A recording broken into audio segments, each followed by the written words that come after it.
Well, hello again, anyone and everyone who's watching. Um, I thought today I'd share a couple more personal philosophies and insights. I was riding the bus into the city yesterday to get some stuff done at the DMV, which the DMV can either be mind numbing or mind expanding, depending on the person and the way you focus on things. In my case, it tends to be a little more mind expanding because, the hell else are you going to do while you're standing there for who knows how long trying to get what should be the simplest of all possible tasks accomplished, and it ends up taking, 3, 4, 9 hours. In my case, I was there for 2.5, maybe 3, but I had taken the bus into the city, and that took a lot longer than it should have. So, all in all, it was about a 5-hour trip getting there and getting home. But as I was saying, going to the DMV for me is a bit more mind expanding. And I was sitting there on the bus on my way into the DMV because that's part of the DMV process is getting there and getting back and whether or not you dread that whole aspect of things. And I was thinking to myself about an earlier video blog where I had talked about my personal views on things like faith and religion, and a couple people on my Facebook commented back that, they thought I was really on point. They really agreed with me. I actually didn't get any negative comments about that vlog, which kind of surprised me because either a lot of people watched it and everyone agreed with me, or practically nobody watched it and those who did already agreed with me anyway. But you'd think talking about religion, someone would have had something contrary to what I said to say, but they didn't.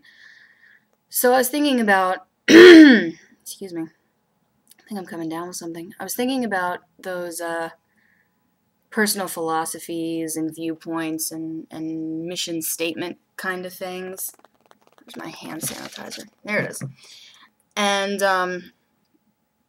one of them probably stuck out in my mind more so than others because having recently got married, it's a topic that's a little, right up front.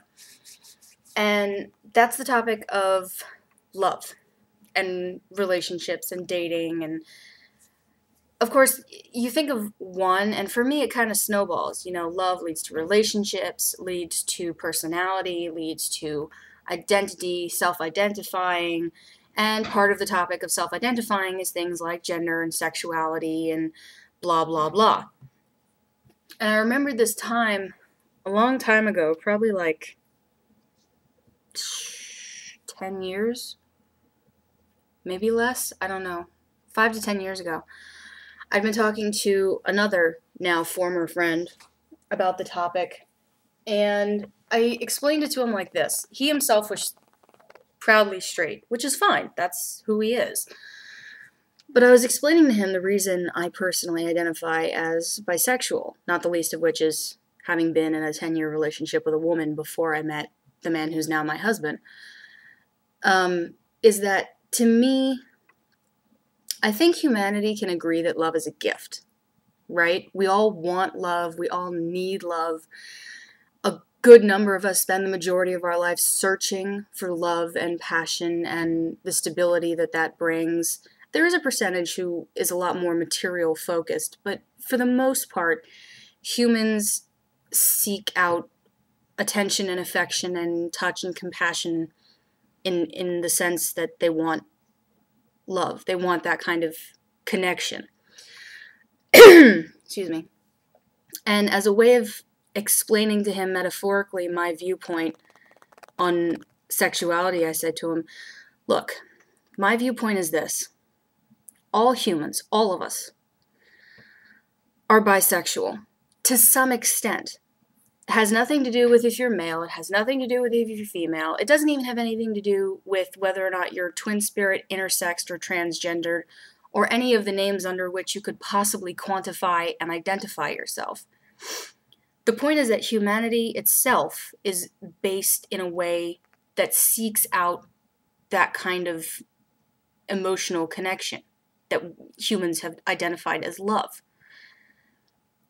And he said, all right, well, I agree with you. All humans do that. They all want love. They all want relationships and to be emotionally connected to each other. He said, but what does that have to do with bisexuality? I said, well, it's a good question. If what everyone wants is love, let's put it as a metaphor. Okay, love is a gift. Love is something that you get wrapped in a box as a birthday present, let's say, because everyone has a birthday, whether or not they celebrate it.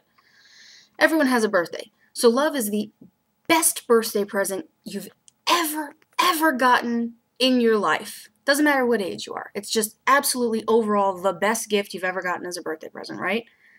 He said, okay, let's assume that. I said, to me, sexuality is like quibbling over what wrapping paper the box has on it. You know, here's the gift of love. It's wrapped in a pretty little sheet of blue paper because you're in love with a boy, or it was given to you by a boy. Oh, look, here's another pretty little box for someone else. And it was given to them wrapped in this gorgeous pink paper because they are a girl, or it was given to them by a girl. The paper on the outside is not remotely connected to what's on the inside of the box, now is it? Excuse me, no, it's not. Because no matter what size it is, what shape, whether it's a box, a tube, a sphere, it doesn't matter. The point is the content. In the metaphor, love is the gift inside. So it's what's inside the box, not the box itself, not the wrapping paper that makes it attractive to you. It's what's inside. That's what you're so excited about. That's my personal view on sexuality and why all humans are in some respect bisexual. Some people identify as one or the other or something altogether different. That's fine. You like what you like, and to you, wrapping paper is important. But the baseline is that everyone agrees the love inside the box is what really should be given a damn about, right? And this was one of those moments where I was like, I knew I'd finally phrased it right. Because he said to me, this was on the phone, he said to me, you know what? Explained that way, I kind of have to agree with you. That kind of blew my mind because he's one of those guys where he's just like straight, you know? And it's the opposite end of the same spectrum where, and I think all of us have had friends like this at one point or another, where they envisage that solid personality, whether that solid personality is, oh my god, that is so cute, or I couldn't possibly be more macho. You know, there's the whole range in between. But some people are just over here, and some people are just way over here, and that's just how they are. Well, he was one of those way macho kind. So when he said that back to me, I was like, wow, I actually phrased it right. And I was thinking about it on the bus on the way to the DMV, and I thought, you know what, I should share that opinion. Because people may agree with me, and people may not agree with me. In fact, I expect there are people who won't agree with me because they are that rock solid in their belief that their identity is their identity, and that's fine. If you have a remarkably strong sense of self and sexuality, good, okay? Good. You should know you. You should be comfortable with you. More importantly, you should be happy with you, okay? In my case, being happy with me means I appreciate all sexuality, all presentations of the human form for whatever reason presented the way they are presented. I like people, not genders, not gender roles, you know? I don't make those distinctions. The distinctions I make, and I admit this, are political.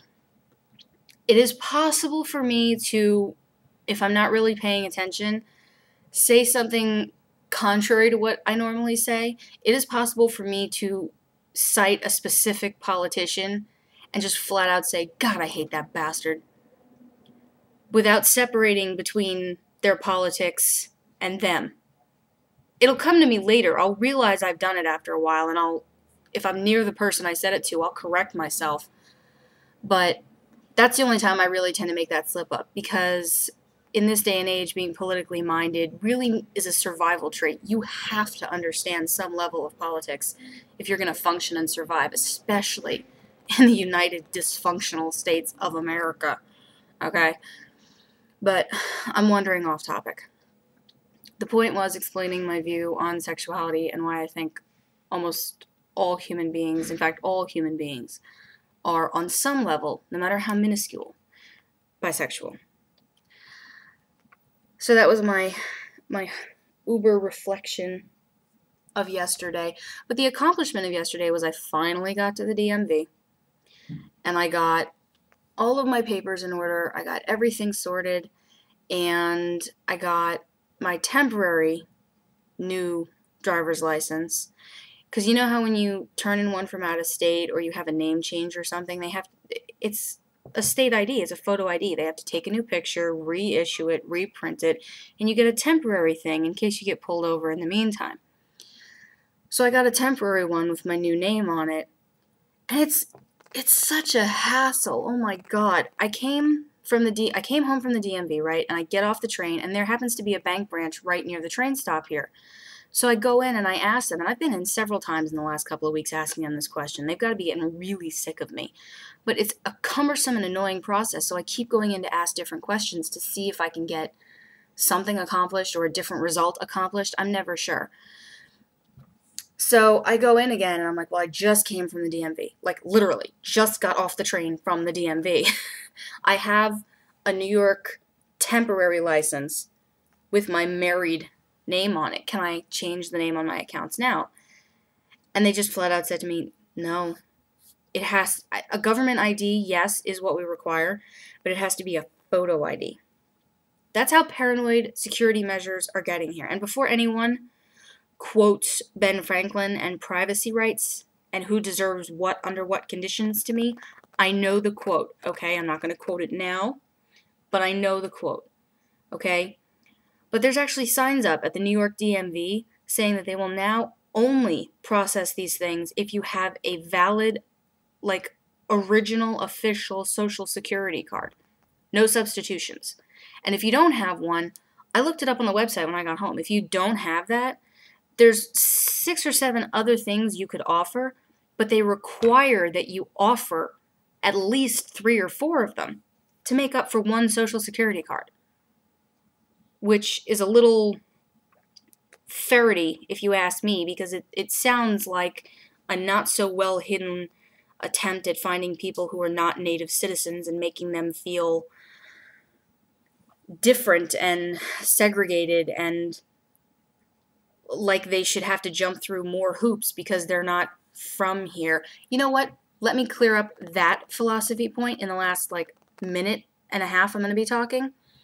Not from here. More than once, I have been standing in line behind someone at a store, and they have gotten into arguments because the clerk they were dealing with was not a native speaker of English, which, for the record, can happen even if you were born here. Depending on what part of this nation you were born in, Spanish might be your first language, Chinese might be your first language, any of the Asian languages, Indian, Indonesian, Japanese, Korean, Chinese, Mandarin, these could all be your native tongue, and you don't have to learn English until you go to school, and many don't.